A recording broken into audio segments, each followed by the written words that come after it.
Everybody stay calm. What's the procedure, everyone? What's the procedure? Stay calm. Wait. Everybody calm down. Hey, what's going on, everyone? And I am back again today to do another Overlord Q&A. The last few videos have just gotten so much good feedback. So many good questions have just come in. Literally over 100 questions have come in since my last video. It's just become apparent to me that this is a desired series. People like the Overlord Q&As, and you know what? I love doing them. I love talking about the Overlord lore, and I don't mind answering your questions. Overlord is a catastrophically complex world and lore to it. There's so much information. It's insane. So chipping away at that mountain of questions is something I like to do. I think I've decided I'm going to do this once a month. Gives it enough time for a good bit of questions to come in. If we keep getting good questions that I can actually make content about is the big key. And also if the engagement is still high. And if we keep that up, I think I can turn this into a monthly series. So it's been a month since my last one, so let's go ahead. If this is your first time tuning into one of my Overlord Q&As, the basic structure is I just go through the comments section, pick out what questions I think would make for good discussions or good questions for the video, and I answer them to the best of my ability. So with that being said, let's go ahead and get into the questions. What I want to know is, would it be possible to revive one of the other players? If you're asking whether it's possible for players to revive each other at all in the new world, the answer is yes. We know this because PDL once talked about the 8 Greed Kings, and he described that every time they were defeated and came back, they were weaker, which describes resurrection. And it also describes how resurrection works in the new world, which we've seen several times from Ainz as well. But the resurrection mechanic in Yggdrasil, the way it worked is you would lose levels whenever you were revived. That's why the 8 Greed Kings were weaker once they got resurrected. With certain cash shop items, there are ways to bypass this, and also it's been theorized by Fluter that wild magic can also bypass this stuff. So if you're asking, can a player be revived, period, in the new world, the answer is yes. If you're asking if Ainz can bring back some of these 500-year-old players or something, I would doubt it. But maybe. I don't know if they need a body or access to their data or what. I would say no, it probably isn't likely, and it's one of the things that Ainz is very, scared about in the new world is, can you revive a player? To answer your question on if they could revive one of the 8 Greed Kings who died 500 years ago, I don't know, but I doubt it. That's my answer to that question. So guys, before we continue on to the next question, I do want to get a couple of shout outs out of the way. So big shout out to Watermelon Fruit 7560 for the $5. That was $5 more than you had to donate. I really appreciate that. And also huge shout out to CZ2 Delta for the $20. Thank you guys so much for the donations. Those were on my Holy Kingdom trailer spoiler breakdown. I'm not asking for money, guys, but I really do appreciate this type of stuff. I would like to say those people that donated, if you have a question for me for an Overlord Q&A, I would prioritize any question you have in the next video. Please feel free to leave a comment with your question. If you have one, I will put it at the top of the list to be answered in the next video. Please let me know. I want to reward you somehow. Totally didn't need to do that donation thing, but I'm really happy that you did it. It's a great show of support, and I love it. Thank you so much. Also, apparently, guys, YouTube helps me out if I say this earlier in the video, but almost 70% of our audience is not subscribed. It would really help me if you guys hit that subscribe button. Also, be sure to hit that like button to let me know more Overlord Q&As are wanted. All right, with that plug out of the way, let's continue on with the Q&A. Ooh, here's a question I think a lot of you are going to like. Question, are all the players brought over to the new world level 100 or just Ainz? Wonderful question. I have kind of addressed this in pieces a little bit throughout multiple different videos on my channel. So the only other player that has come to the new world that we can definitively confirm was level 100 is Cershana. I have a whole video on how we can deduce that Cershana was level 100 based on some information that was in volume 16 of the Overlord light novel. I'll leave a link to that in the description if you guys want to check that out. But yes, Cershana was definitely level 100. We know that for sure. So as for the other players, we don't know for sure. The 8 Greed Kings did kill Cershana according to the lore of the Slain Theocracy. Now granted, they outnumbered him because all the other 6 great gods had died of old age at that point, but they were considerably powerful. I mean, they went to war with the Dragon Lords, who were the ruling power of the world at the time, and they won. Strong enough to conquer the world, which kind of implies that they were really powerful for New World standards, and therefore I would think they were level 100. That would be logical to think. Now, there's a couple cases of some players that were teleported to the New World that I think they definitely were not level 100. So number one, there was a player that came to the New World about 300 years ago from Ainz's time. And that player was killed by Deep Darkness Dragonlord and had his world item taken by Deep Darkness Dragonlord. And so if Deep Darkness Dragonlord by himself was able to kill this player, that makes me think that there's no way that player was level 100, because if they were, they probably would have won against Deep Darkness Dragonlord. And the other player I'm talking about is the person who would become the leader of the 13 heroes. According to Evil Eye, this person started out as the weakest of the group, but eventually became the strongest of the group and eventually their leader. So if he was already level 100, there was no way that that type of growth would take place. Also, he would have already been the strongest of the group from the beginning. So to answer your question, I don't have a number for you,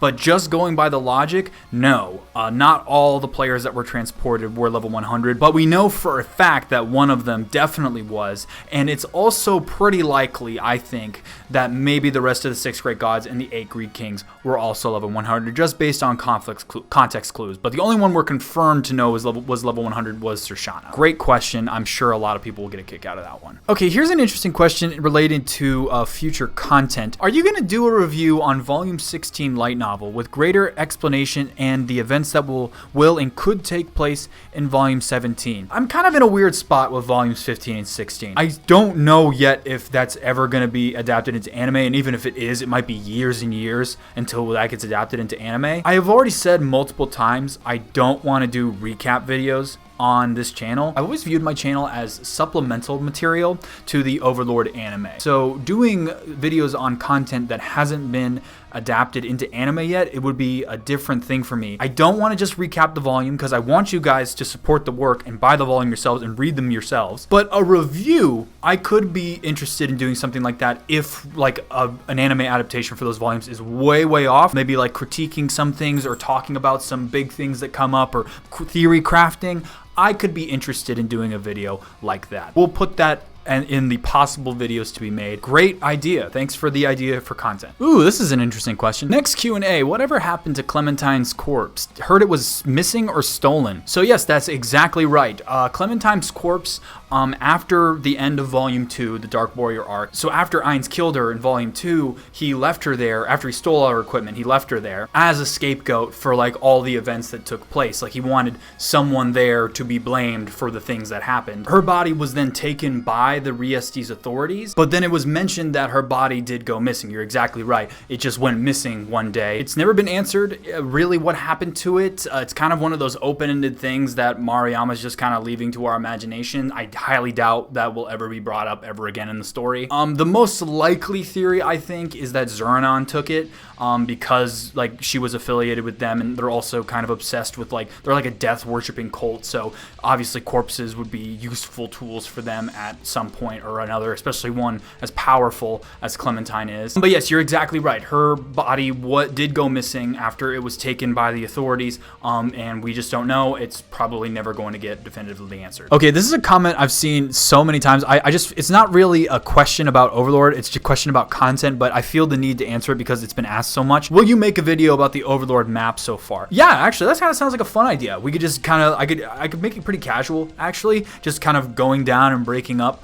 the countries that we know of on the continent. That actually sounds like a fun idea. Maybe we can do something like that in the near future, before the movie comes out. That sounds fun. I'm kind of into that. I've seen it on multiple different videos, but yeah, that is possible, could be done in the future. Okay, here's an interesting question about a character I like. So next Q&A, does Pandora's actor have a personal world item given to him by Ainz to compensate the 80% effectiveness debuff when transforming into different forms? So I really did like how you pointed that out. Yes, one of Pandora's actor's biggest, I guess, limits on his power is that whoever he transforms into, he only gets 80% of their max stats. As for your question on personal world item with that effect specifically, I have not heard anything like that. That seems to be a very specific question. It almost seems like you know the answer to that question more than I do. It's such a specific thing, like a very specific purpose for this hypothetical world item. I wouldn't doubt that there is a world item that could bypass something like that. Actually, as far as I know, Pandora's actor doesn't even have a personal world item like a lot of the Floor Guardians do. But really, Pandora's actor's strength isn't his like raw power output, it's his versatility. It's the fact that he has 45 forms and they can all do different things. He can find a solution to any situation because his powers are so versatile. That's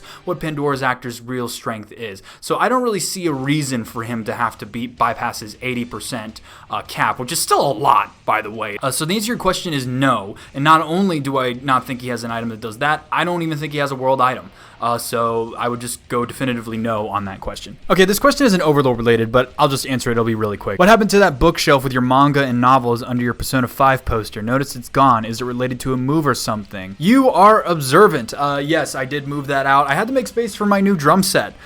Here, my piano that you can see right there used to be where my drum set is currently, so I moved my manga bookshelf out of this room. It's kind of a shame because I review anime in here and I would have liked to have it as a decoration. So yeah, I didn't move. Manga just had to get moved out of the room to make space for a drum set. But I appreciate you being so observant. Ooh, this is a nice question. Does being equipped with an item made with wild magic, Gazev's ring or sword for example, make the user immune to the effects of world items? And 2, does having a world item in your item box count as having it on your person, therefore still making you immune to the effects of other world items? So to answer the first question, does the items provide world item immunity? I believe the answer is no. In order to get the world item immunity that the Dragon Lords have, you have to be a user of wild magic. I think that has something to do with the fact that because of their wild magic, they're not inherently connected to the world itself, like ever since the world's mechanics were changed, because wild magic is inherently now different to the world's mechanics. So they almost like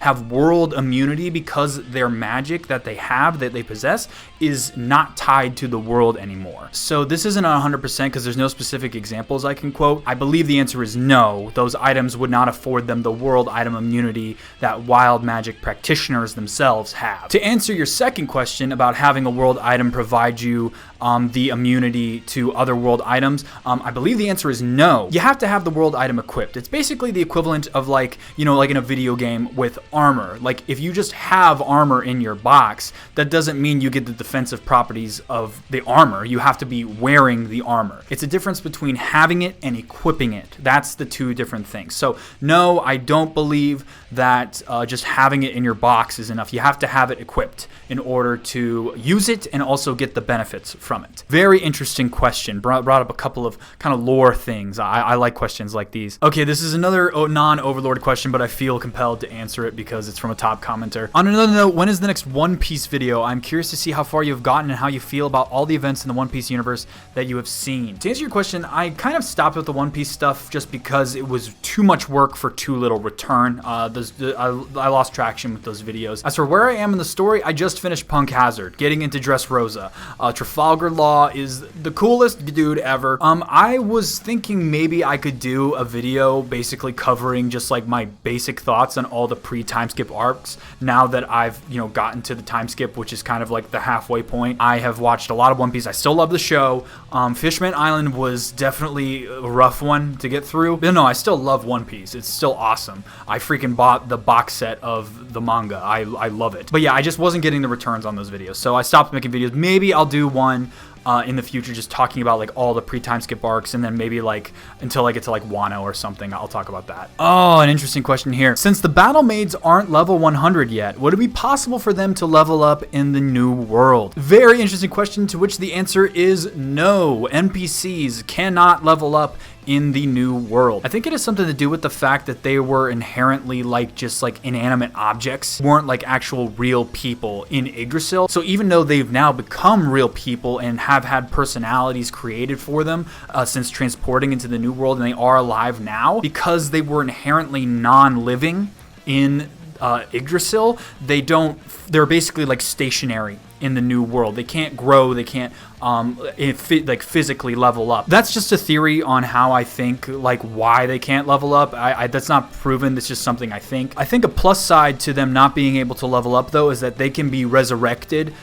without losing levels, so long as an amount of Yggdrasil gold is used as a sacrifice, which is what happened with Shoutouts. I remember someone asked, did Shoutouts lose levels when she was resurrected? The answer was no, because Ainz put up that much gold. I think it was 500 million gold in order to resurrect her as level 100, so she didn't lose any levels. So because the NPCs are now alive, they can gain strength in terms of like battle experience and knowledge and intuition and things like that.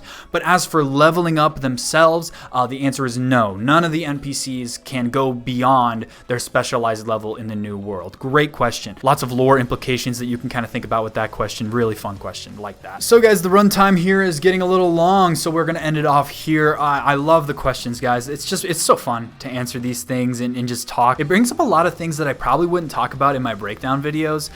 Just getting this informal format, being able to ask whatever you want, because all the breakdown stuff is localized to the content that I'm covering. So it's nice to be able to kind of branch out and explore these different things. It also gives you a chance to ask me personal questions if you guys want to answer those. I still be on the lookout for things like that. If you guys want to get to know me a little bit better, I'm fine with that. Or ask about other projects I have going on and things like that with content. I'm more than happy to provide that information. We can talk about that stuff. Things sound fun. Got a couple of good ideas in this Q&A, and we'll see if I can get something like that created. So guys, if you enjoyed this Q&A, please don't forget to hit that like button. Lets me know you guys want to see another one. As always, leave your comments, your thoughts in the comment section below. I want to hear from you guys. I want to keep this conversation going. It's so much fun. Subscribe, all that jazz. I said that earlier. With that being said, I want to thank you all for watching to the very end of the video, and I will see you all next time. Bye.